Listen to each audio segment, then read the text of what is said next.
Fala, gente, tudo bom? Tudo bem com vocês? Como é que vocês estão? Mais uma aulinha de física aqui com a gente, né? É, Essa semana a gente vai começar a parte da eletrostática, uma parte bem importante da física, que sempre está na maioria dos vestibulares, tá? É, a gente tem que entender que alguns de vocês viram, outros não viram tanto essa parte da física, certo? Mas, basicamente, é o conteúdo que a gente viu no ano passado, no começo do ano passado, na primeira apostila lá do ano passado, comigo mesmo, tá? Foi a minha frente de física. Legal? Então, vamos, sem mais delongas, a gente tem bastante conteúdo para ver ainda nessa primeira videoaula, tá? Porque é bastante coisa. Então, já fiquem sabendo que a carga de conteúdo que vocês vão ter essa semana e na próxima, infelizmente, vai ser bem grande, mas acho que vocês dão conta, certo? Bom, iniciando os trabalhos então com a eletrostática, como eu falei já para vocês no ano passado, importante já perceber o nome, pessoal. O nome diz o quê? Eletrostática. Eletro vem da eletricidade, né? Realmente aí é elétrons, né? Certo? Mas estática, pessoal, é algo que vem a palavra estática vem do parado, né? Sem movimento e assim por diante. Você pode pensar de várias maneiras diferentes aí. Então, gente, é bem legal de você perceber que o que a gente vai estudar aqui é super teórico. Ela é a base teórica para você entender o resto da eletricidade toda. Então, o que eu tenho na vida real? A gente tem eletrodinâmica, que é o que a gente vai estudar aí provavelmente na apostila 2, certo? É eletrodinâmica, que é o que mais está próximo aí da natureza real, aí, da eletricidade, mas a eletrostática ela é a base para a gente entender alguns conteúdos, alguns conceitos que são bem importantes lá para frente, tá? Então, a pessoal do ano passado já viu esses slides, eles vão ter algumas mudanças aí, mas vocês já viram esses slides, então eu não vou ficar batendo muito nessa parte de contexto histórico, tá? Qualquer coisa você volta aí, né? E dá uma olhadinha nessa parte, dá uma pesquisadinha aí por você mesmo nessa parte. Lá, começando com o Tales de Mileto, que foi o primeiro cara que tem esse registro aí a respeito da eletrostática, né? Falando de alguns nomes importantes aqui, né? O Otto van Guericke, o Franklin, o Volta, né? E aí a gente começa com os modelos atômicos aqui, sim, já é mais importante da gente dar uma olhadinha interessante, mais específica aqui no modelo de John Dalton, né? O modelo da bola de bilhar, tá, pessoal? A esfera maciça, indivisível, foi o primeiro modelo atômico feito. Lembrando que o átomo, o nome átomo, é de indivisível, né? Tomo é divisível e o A é a negação, né? Então, o nome diz que ele é indivisível, mas hoje em dia a gente sabe que não é bem assim, né? Então, começou com o Dalton, daí o Thomson com o pudim de passas, né? Vocês já estão careca de saber modelo atômico já? Né? Então ele já colocou a ideia dos elétrons ali dentro daquela esferinha.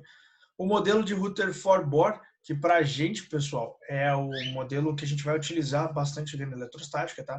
Ele não é um modelo atômico aceito atualmente, não está correto, totalmente correto, mas é o que vocês conseguem ter uma boa, uma excelente base para entender a ideia do que é cada coisa aqui, né? Então, o modelo de Rutherford-Bohr, onde eu tenho prótons dentro do núcleo, elétrons orbitando, né? E eu tenho também os nêutrons dentro do núcleo. Então você tem um núcleo massivo e os elétrons orbitando ali esse núcleo, eles ficam em volta, né? Certo? Então, pessoal, esse vai ser o modelo atômico que a gente mais vai usar para definir as coisas, para ficar mais fácil de vocês entenderem, porque é o modelo atômico que vocês se dão melhor, tá? Porque se eu fosse usar o modelo atômico quântico, que é o modelo atômico mais atual que a gente tem, vocês teriam alguns problemas aí, mas não existe lá uma grande diferença. Qual que é a maior diferença? Primeiro, a nuvem eletrônica, né, uma nuvem de probabilidade. Eu tenho regiões de probabilidade de encontrar o elétron e não mais lugares certos nos quais eu vou encontrar o elétron, tá? E nós temos também que os prótons e os nêutrons, que eram coisas que a gente achava que eram partículas elementares, que não davam para ser divisíveis, eles podem agora, a gente conhece os quarks, tá, pessoal? Então, você tem mais curiosidade a respeito disso, vai lá dar uma pesquisadinha, é um assunto bem interessante, bem legal aí para se aprender, beleza? Bom, então, vamos pular o exercício, os exercícios que forem mais interessantes e mais melhores da gente estudar eu paro, tá? Então, primeira coisa, pessoal, carga elementar, tá? O que é carga elementar? Antes de definir carga elementar, eu tenho que definir o conceito de carga, tá? Então, o que é a carga de um corpo? A carga de corpo, pessoal, ela é uma propriedade que a matéria tem, tá? Como assim? Pensa da seguinte situação. Se eu tenho um corpo que tem massa, uma certa massa aí, tá? Essa massa, certo? Ela, tantos, sei lá, 10 quilogramas, né? Então, o que essa massa faz, pessoal? O que ela causa? O que ela gera? Se eu tenho matéria, certo? Então, vamos começar até melhor com a palavra matéria, certo? Se eu tenho matéria, eu tenho massa. Se eu tenho massa, eu tenho lá um campo gravitacional, eu tenho um peso, né? E assim por diante. Eu tenho lá os átomos, as moléculas e assim por diante. E a gente tem toda a estrutura do corpo. Então, se eu tenho matéria, eu tenho massa. Se eu tenho matéria, pessoal, eu também tenho o quê? Carga, tá? Então, assim, se eu tenho matéria, tenho massa, tenho carga. Elas funcionam parecidos. Então, a massa, ela causa certas coisas. A carga também causa certas coisas, tá? Então, saiba que elas são propriedades que a nossa matéria tem. Se tem matéria, tem essas duas coisinhas aí que são importantes, tá? Tá, como é que eu faço para medir a carga de um corpo? Pessoal, para medir a carga de um corpo, eu vou sempre medir excesso ou falta de elétrons se comparado com os prótons, tá? A gente já vai para o próximo slide aí, vocês vão pegar um pouco melhor essa ideia, tá? Como que eu meço a carga, então? Como eu disse, a gente vai ter uma diferença entre prótons e elétrons, e eles têm uma carga já estipulada. Que carga é essa? É a tal da carga elementar, E. É 1,6 vezes 10 a menos 19, esse é o valor, é constante, tá? Coulombs. Coulomb é a unidade de carga elétrica, tá? Então, assim, é igual massa. Se eu tenho lá tantos quilogramas, eu tenho tantos quilogramas de massa. A carga é a mesma ideia, tá? Só que a carga é uma medida que a gente vai usar sempre comparando. Como assim, pessoal? O corpo ele tem três classificações diferentes baseadas na comparação entre prótons e nêutrons que ele tem. Como assim? Se ele tem um número de elétrons igual ao número de prótons, a gente chama esse corpo de corpo neutro. Por quê, pessoal? Prótons e elétrons têm a mesma carga elétrica, tá? Porém, gente, o próton ele tem carga positiva, isso é uma convenção, tá? E o elétron ele tem carga negativa. Mesmo valor, aquele 1,6 vezes 10 a menos 19 que está lá, é o valor da carga do próton e é o valor da carga do elétron, tá? E o meu corpo sempre vai ter prótons e sempre vai ter elétrons, legal? Se eu tiver o mesmo número de prótons e o mesmo número de elétrons, eles se neutralizam, então a gente chama isso de corpo eletricamente neutro. Se o número de elétrons é maior que o número de prótons, então esse corpo é um corpo negativo. E se o número de elétrons é menor que o número de prótons, esse corpo é um corpo positivo, tá? Literalmente baseado no número de elétrons e no número de prótons, tá? Ah, professor, o corpo neutro, ele tem carga elétrica zero? Sim. Isso quer dizer que ele não tem carga elétrica? Não, tá? Isso é a maior pegadinha que existe aí na parte de eletricidade, de eletrostática, que é o pessoal dizer que o corpo neutro tem carga zero, portanto ele não tem carga elétrica. Não, ele tem prótons, ele tem elétrons. O que ele tem é que os dois têm valor igual e se anulam, tá? Então tome muito cuidado. Legal? Então, ó, pessoal, vou apresentar para vocês aqui a nossa primeira formulinha aí da eletrostática, tá? Então, ó, uma esfera metálica tem carga elétrica de valor 3,2 vezes 10 a menos 4 coulombs. Legal? Sendo a carga do elétron igual a 1,6 10 a menos 19, pode-se concluir que a esfera contém. Então, veja lá. A gente vai usar, pessoal, a primeira formulinha que eu vou apresentar para vocês aqui, que é a carga elétrica de um determinado corpo que está eletrizado, que tem carga elétrica mais ou menos, que é Q igual a N vezes Z. Onde Q é a carga total do corpo, a carga líquida que a gente fala, né? N, pessoal, é o número de elétrons em excesso ou em falta, ou seja, a mais ou a menos que eu tenho comparado ao número de prótons, tá? E é a carga fundamental, 1,6 vezes 10 a menos 19, tá? Então, qualquer coisa, volta o vídeo aí, repassa o que eu falei, que é importante isso daí. Então, ó, a carga elétrica que esse corpo tem é 3,2 vezes 10 elevado a menos 4 coulombs. Ele está perguntando, pode-se concluir que a esfera contém. tantos elétrons, tá vendo? Tantos elétrons. Quantos elétrons ela contém? Então, ele quer número, então eu vou achar o N. E E, pessoal, é 1,6 vezes 10 elevado a menos 19. A menos 19. Esse você já está quase decorando aí já, né? Bom, aí é só fazer continha, né, pessoal? Não tem muito segredo. Ó, vai ficar 3,2. Cuidado com essas continhas aqui, que vocês têm um costume desgraçado de errar esse tipo de conta, que era para ser fácil, vocês fazem ficar difícil, né? 1,6 vezes 10 a menos 19. Corta aqui, né? O 16 com 32 vai dar 2. Portanto, isso vai ficar 2 vezes 10 elevado. Aí, menos 19 com menos 4 vai sobrar menos 15. O 15 vai para cima. Mais 15. Então, tá aí, certo? A gente tem 2 vezes 10 elevado a 15 elétrons, prótons, o quê? Lembre-se, pessoal, o N é sempre o número de elétrons em excesso ou em falta. Aí, como é que eu sei que ele está em excesso ou em falta? Vamos lá. Ué, eu falei para vocês que o número de elétrons, quando eu tenho um número de elétrons maior do que o número de prótons, o corpo é carregado eletricamente negativo. E se eu tenho um número de prótons maior que o número de elétrons, ele é positivo. Ué, ele fala que o valor tem carga elétrica negativa, então eu tenho mais próton do que elétron, então eu tenho excesso de elétrons, portanto 2 vezes 10 é 15, é um excesso de elétrons, tá? Então, estou passando bem rápido aí para a gente não ficar muito tempo nessas questõezinhas aí. Pessoal, princípios da eletrostática, tá? A gente tem dois princípios básicos da eletrostática que são muito importantes. Primeiro, o princípio da atração e repulsão, gente. Então, esse princípio aí é um princípio clássico, que vocês já manjam pra caramba, que é o seguinte: os opostos se atraem e os iguais se repelem, certo? É aquele boyzinho que você encontra lá, né? Você vai, final de semana, vai no rolê, tá ali tomando um negocinho, você bate o olho e fala: nossa senhora, o boyzinho é perfeito pra mim, cara. Perfeito, ó. Nossa, a gente é igual, ele gosta das mesmas coisas que eu. Ele é bonito, ele me acha bonita. Nossa senhora, a gente é perfeito, a gente foi feito um pro outro. A gente é mais e mais. E esse relacionamento nunca dá certo. Por que que nunca dá certo? Porque os opostos se atraem. Aí você se apaixona exatamente por aquele cara que não presta, que não te dá o menor valor, que não te ama, certo? A vida é assim, cara. Inclusive na física, tá? Então veja, na eletrostática, pessoal, mais e mais se repelem, menos e menos se repelem, mais e menos vão se atrair, tá? Detalhe importante aqui para a relação do corpo neutro, pessoal. Coloquei corpos ali carregados. E o corpo neutro? O corpo neutro também pode sofrer atração, tá? E eu vou explicar isso para você ainda nessa aulinha. Bom, vamos lá. O segundo princípio da eletrostática, pessoal, é o princípio da conservação da quantidade de carga.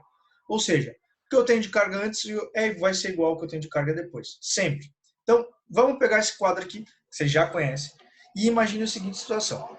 Inicialmente, pessoal, eu tenho carga elétrica como mais 10, mais 5, que vai dar 15, menos 6. O total da minha carga elétrica aqui neste quadrinho é 9 coulombs, tá? Aí vai acontecer algum processo de eletrização ali, eles vão trocar cargas entre eles, a gente já vai ver como isso pode acontecer e tal. E a configuração final ficou como? 5 em um, ó, 2 em outro e 2 em outro. A carga antes e a carga depois, pessoal, é 9 coulombs. O importante para a gente é isso, é o total da carga elétrica. Então, o total de carga elétrica antes tem que ser igual ao total de carga elétrica depois. Não interessa como que isso vai ficar distribuído entre os corpos. Mas o segundo princípio da eletrostática me diz isso, que é conservada a quantidade de carga, tá? Então, vamos lá. Condutores isolantes, pessoal. Qual é a diferença entre um condutor e um isolante? É bem simples. O condutor ele vai permitir mais facilmente a movimentação dos elétrons, enquanto o isolante vai dificultar a passagem desses elétrons a partir do corpo. Então, se eu venho aqui num condutor e coloco esse elétron aqui no cantinho dele e solto esse elétron, tá? E eu faço a mesma coisa com o isolante aqui do lado, a diferença é bem simples. Tá aqui, ó. Nos condutores, esse elétron sai lá de um lado e vai parar lá no outro lado do nosso condutor. Já no isolante, ele fica lá paradinho, tá? Essa é a diferença entre o condutor e o isolante. Alguns materiais você pode dar umas pesquisadas aí sobre quais materiais são condutores e quais materiais são isolantes. Mas ele não vai te cobrar diretamente um material, assim. Raramente ele vai fazer esse tipo de coisa, ele não vai ser sacana contigo, não, tá? Mas é simples, é só para você ter uma ideia da diferença entre condutores e isolantes, porque na verdade a gente vai usar muito o condutor, tá? Beleza? O isolante não é que não passa corrente elétrica, é que a corrente elétrica vai ter grande dificuldade de passar ali. Ou seja, o elétron vai ter dificuldade de correr pelo isolante, tá? Mas pode acontecer sim. Pessoal, primeiro tipo de eletrização que a gente tem aí é a eletrização por atrito. O que é eletrização por atrito? Nada mais é do que eu esfregar as coisas. Então, como exemplo aí que eu tenho o vidro e a lã. Então, eu pego o vidro e a lã, eles estão neutros, não estão carregados, e esfrego um no outro. Depois de esfregar esses dois caras, eles vão ficar carregados. Como que eles ficam carregados? Bom, é assim, gente. Um dos dois vai roubar elétron do outro. Então, no caso aí, quem roubou o elétron foi a lã. Eu esfreguei, a lã pegou os elétrons do vidro. Então, o vidro ficou com falta de elétrons e a lã ficou com excesso de elétrons, tá, pessoal? Então, o que acontece na eletrização por atrito? Primeira coisa, sempre os corpos ficarão carregados com cargas opostas, tá? Primeira coisa aí que é importante. Segundo, após eles serem atritados, pessoal, eles vão sofrer atração pelo outro. Ué, se um for positivo e o outro for negativo, eles se atraem, né? E como que eu sei qual que ficou positivo e qual que ficou negativo? O nome disso é série triboelétrica. Então a gente tem vários materiais, eles são testados para ver qual que tem tendência de roubar elétrons, qual que tem tendência de perder elétrons se a gente esfregar um no outro, tá? A série triboelétrica está ali, tá? Como é que eu uso essa série? Pessoal, por exemplo, se eu vou lá e pego poliéster e esfrego no papel. Sempre que eu esfregar papel com poliéster, o papel vai ficar positivo e o poliéster vai ficar negativo, pela altura ali da série triboelétrica. Mas se eu esfregar poliéster, pessoal, com PVC, com o Paulo Vinícius Coelho, o que vai acontecer? O poliéster vai ficar positivo e o PVC vai ficar negativo, tá? Então é definido ali pela série triboelétrica. Senhor, tem que decorar a série triboelétrica? Não, não tem que decorar. Se ele te cobrar a série triboelétrica, ele vai te dar essa série triboelétrica na prova, tá? Seguindo, eletrização por contato, pessoal. Como é que funciona a eletrização por contato? Basicamente, eu tenho dois materiais que são condutores. Um vai estar com uma quantidade de carga, o outro vai estar com outra quantidade de carga. A gente vai encostar esses dois materiais. Eles vão trocar cargas entre eles, vão chegar no que a gente chama de equilíbrio eletrostático, certo? Então, geralmente usa-se materiais com tamanhos iguais aqui, tá? Raramente cai coisa com um tamanho diferente, mas se cair com um tamanho diferente, é sempre lembrar que é proporcional ao tamanho, tá? O corpo maior vai ter mais carga. E aí, pessoal, na hora que a gente separa, eles vão ficar carregados sempre com o mesmo sinal. Pode ver, ó. Eu tinha aqui um corpo neutro e um corpo negativo. Depois de encostar eles, ambos ficaram negativos, tá? Então, sempre que você fizer eletrização por contato, você vai terminar essa situação aí com carga elétrica igual, tá, pessoal? E assim, o que é mais importante aqui nessa história toda? Lembrar do segundo princípio da eletrostática, que é o princípio da conservação da carga. Como assim? Vou mostrar para vocês. Tem-se três esferas condutoras idênticas, A, B e C. As esferas A positiva, B negativa, estão eletrizadas com carga de módulo Q, então ele não dá um valor, né? Ele só coloca uma letrinha lá. E a esfera C está inicialmente neutra, ou seja, com carga igual a zero. E são realizadas as seguintes operações. Então, ó, toca-se C em B. E A deixa lá no canto. E em seguida separa-se C em B. Vamos lá. Inicialmente, A tem carga elétrica mais Q. B tem carga elétrica menos Q. E C tem carga elétrica zero. Então, a primeira coisa que ele vai fazer ali vai ser tocar B em C. B com C. O que vai acontecer quando eu encostar B e C? Bom, gente, B é uma carga elétrica menos Q. Então, eu tenho aqui de B, eu tenho menos Q. E C? C, a carga elétrica é zero. Quando eu somo as duas cargas, quanto que eu vou ter? Eu vou ter um total de menos Q. Repare, se as esferas são condutoras e idênticas, elas têm tamanhos iguais, como eu falei para vocês. Então, o que vai acontecer? Como o tamanho é igual, elas vão receber a mesma quantidade de carga. Qual que é o total que eu tenho aqui? É menos Q. Então, cada uma das esferas vai conseguir metade disso. que eu vou dividir igualmente, tá? Então, vem metade de menos Q para um lado e metade de menos Q para o outro. Então, B vai ficar com carga menos Q sobre 2 e C também vai ficar com carga menos Q sobre 2. Isso aconteceu na primeira situação. Na segunda, o que vai acontecer aqui, gente? Toca-se C em A. Agora C, pessoal, ó, C está aqui com carga menos Q sobre 2. E A está aqui com carga mais Q. Então, eu tenho C e A, eu vou ter menos Q sobre 2 mais Q, me dando um total de Q sobre 2, tá? Continha, depois você faz aí com calma. Ou seja, pessoal, cada um vai ficar com metade disso, Q sobre 4, tá? Então, ó, aqui eu tenho A e C, e B ficou com menos Q sobre 2. Na terceira situação, pessoal, o que vai acontecer aqui? Eu vou tocar A com B. Então, ó, agora eu tenho Q sobre 4 da A e B tem menos Q sobre 2. Legal?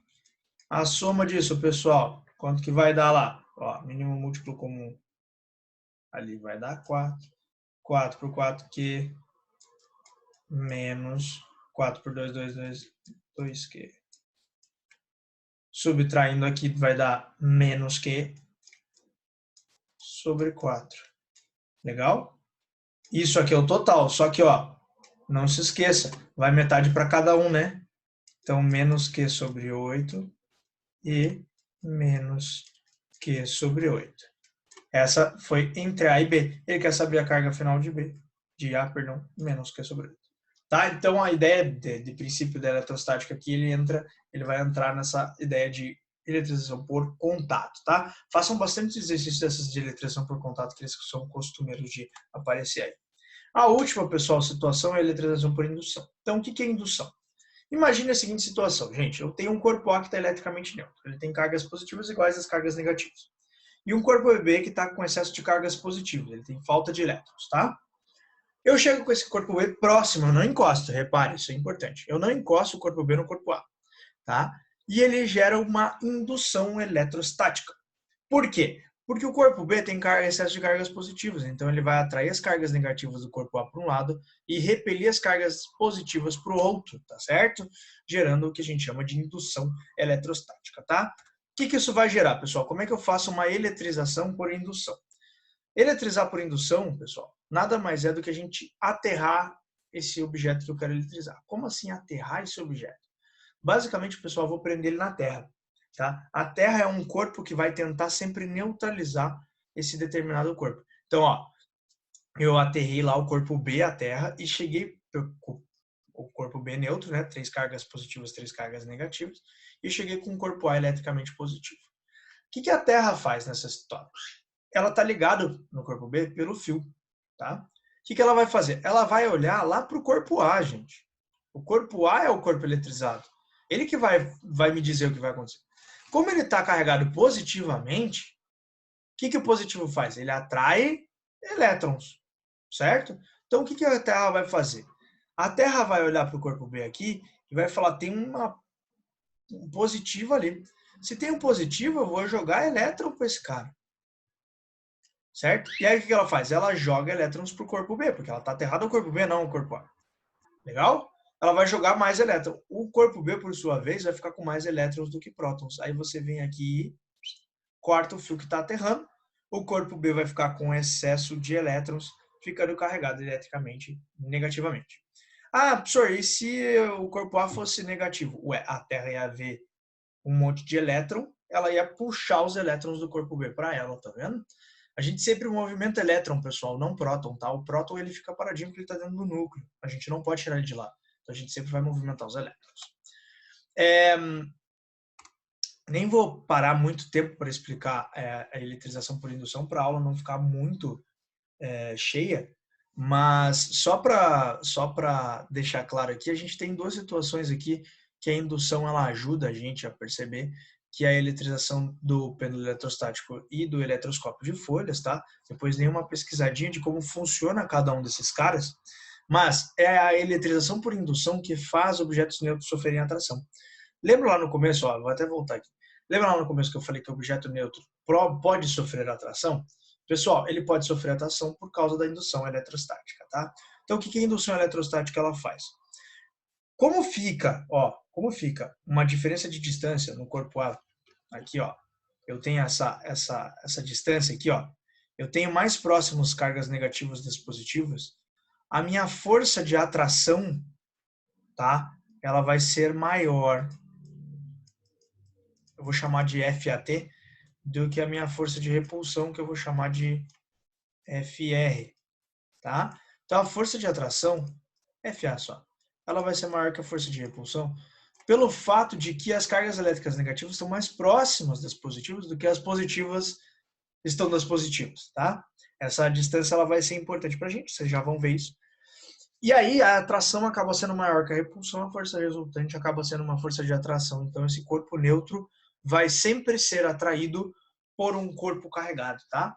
Isso é importante. Então, professor, o corpo tem que estar carregado para ser atraído? Não, tá? Só que corpo neutro não vai atrair corpo neutro. Um corpo positivo atrai um corpo neutro. E um corpo negativo também atrai um corpo neutro, tá vendo? Então, assim, o corpo neutro, próximo a corpos que estão eletrizados, vai sempre ser atraído, tá? A tendência dele é chegar, encostar, eles trocarem cargas e se equilibrarem eletricamente, beleza? Então, toma cuidado aí com essa história. O corpo neutro não sofre atração, o corpo neutro não possui cargas elétricas. Não, ele sofre atração, sim, por causa da indução, e ele possui cargas elétricas, sim, só que a resultante das cargas elétricas é igual a zero. Tranquilão? Beleza? Show de bola, né? Bom, vamos lá para a parte final da nossa aula, que é a nossa lei de Coulomb, tá, pessoal? A lei de Coulomb é uma lei bem importante mesmo, certo? E ela trata do quê? Basicamente, pessoal, a lei de Coulomb explica quantitativamente aquela atração que a gente estava comentando entre cargas positivas e cargas negativas. Então, eu não fiquei falando muito lá, porque a gente ia falar agora aqui. Como é que vai funcionar então essa história? Como eu disse, cargas de sinais iguais se repelem, cargas de sinais opostos se atraem. Ou seja, as cargas positivas que eu tenho aqui de exemplo, 1 e 2, elas vão se atrair, F1 e F2. Elas vão se repelir, perdão, como eu falei errado. E a 1 e 2 de baixo aqui, como uma é positiva e outra negativa, elas se atraem. Gente, primeira coisa que eu preciso lembrar aqui para você que existe é a terceira lei de Newton. A terceira lei de Newton diz o quê? Ação e reação. A toda uma ação é feita uma reação de mesmo modo, mesma direção, porém sentidos contrários. Então, ó, 1 e 2, pessoal, vão se repelir igualmente, tá? As forças que 1 e 2 fazem uma na outra são iguais, pessoal. São forças de ação e reação, tá? Então, 1 faz uma força em 2, 2 faz uma força em 1, tá? Importante, como é que eu calculo essa força? Tá aqui a formulinha. F igual a KQQ sobre D ao quadrado. Primeira coisa importante. F, força elétrica, em newtons, porque ela é uma força, certo? K, constante eletrostática. Geralmente, pessoal, 9 vezes 10 a nona, tá? Já comenta um pouquinho mais sobre a constante eletrostática. Cargas Q1 e Q2 são as cargas que estão sofrendo ação ou repulsão ali devido à existência uma da outra, né? Perceba que a força necessita de ter duas cargas, então uma vai depender diretamente da outra, tá? Importantíssimo isso, importantíssimo. Em módulo, pessoal, sinal dela não vem, tá? Você não vai ter uma força negativa. Já vou explicar por quê. E a distância aqui, gente, sempre em metros, pelo amor de Deus, cuidado com a unidade do sistema internacional. E esse quadrado aqui é o cara mais importante da equação, porque se você esquece desse quadrado, você erra um monte de coisa, tá? Então, ó, qual que é a ideia aqui? O K, pessoal, ele é a constante eletrostática, ele tem vários valores ali referentes à dificuldade da passagem de elétrons, né? Dentro desse determinado sistema, tá? Então, qual que geralmente se usa? O ar seco ou o vácuo, que é o 9 vezes 10 a nona. Esse cara é 99,9999% dos exercícios aparecer, tá? Então, não se assusta. Outra coisa que eu preciso comentar. Pessoal, força é vetor. Se é vetor, gente, se é força, se é vetor, tem que pensar nas regrinhas de soma de vetores lá, poligonal e paralelogramo, porque elas vão ser muito utilizadas aqui nas forças, tá? Então, ó, vamos ver qual que é a vibe desse negócio aí. Considere as cargas QA e QB, né, separadas por 3 centímetros. Elas são postas em contato e após separadas no mesmo local por 1 centímetro. Então, inicialmente, pessoal, elas estavam lá separadas. O que eu fiz? Eu encostei a A e a B. Quando eu encostei, ó, a A era 4 microcoulombs, a B era menos 5 microcoulombs. Lembra o que a gente fazia? A gente somava os dois, né? Então, ó, A mais B, como é que fica aí? Vai ficar 4 menos 5, vai sobrar menos 1, né? Microcoulomb. Legal? Ah, é importante. O micro a gente vai usar bastante, tá, pessoal? Bastante mesmo, assim. Ele vai aparecer um monte nas continhas. O que é o micro? 10 elevado a menos 6. Opa. Tá? Então tome cuidado aí comigo. Bom, fazendo essa continha total deu um microcoulomb. E aí o que acontece, pessoal? A hora que eu separo os dois, eu divido em dois. Então a gente acabou de fazer um exercício lá em cima, bem parecido. Ficando QA como 1/2 microcoulomb e QB também com menos 1/2 microcoulomb. Legal? Lembre-se que contato a gente termina sempre com cargas de sinais iguais. E aí ele separa por 1 centímetro. Qual o sentido e o valor da força elétrica entre elas após o contato? Bom, primeira coisa, se ambas são negativas, pessoal, com certeza vai ser repulsão. Beleza? Agora de quanto que vai ser? Aí, F igual a K, Q1, Q2, em módulo, não esquece do módulo, sobre a distância entre elas ao quadrado. Vamos lá. A força é igual a K, 9 vezes 10 a nona. Q1, meio micro, pessoal, é 10 a menos 6. Não pode esquecer dele. Q2, também é meio micro, 10 a menos 6. Dividido por distância. Gente, a distância, ó, esse 3 centímetros a gente nem usa. O importante é o depois. 1 centímetro. 1 centímetro é 1 vezes 10 elevado a menos 2 metros. E isso está ao quadrado. Não esquece lá do quadrado da forma. Vamos ajeitar esse troço então aqui, ó. Gente, 9 vezes meio vezes meio vai ficar 4,5 vezes meio, que vai dar 2,25. Potências, 10 a menos 6 com 10 a menos 6 vai dar 10 a menos 12. Com 10 a nona vai dar 10 a menos 3. Tá? Eu já estou fazendo a continha rápida aí. 1 ao quadrado é 1. E 10 a menos 2 ao quadrado é 10 a menos 4. Ou seja, pessoal, você mexe aí depois com as tuas potências de maneira mais simples, vai dar 22,5 newtons e é uma força de repulsão, tá certo? Então, gente, a gente finaliza por aqui, tá? Eu aconselho vocês a treinarem bastante as questões de eletrização. A maioria das vezes que elas aparecem são questões mais teóricas, tá? Dê uma pesquisada, olhem na apostila de vocês e tal. Também treinar bastante a questãozinha de lei de Coulomb, porque lei de Coulomb também aparece bastante também, é uma recorrente aí nos vestibulares, e eles podem complicar ela muito usando vetores, né? A gente vai ter que entender que vai ter soma de vetores aí mais para frente e tal, mas daí qualquer dúvida que vocês tiverem a respeito disso, a gente conversa daí nas nossas conferências, beleza? Gente, um abraço para vocês, até a próxima!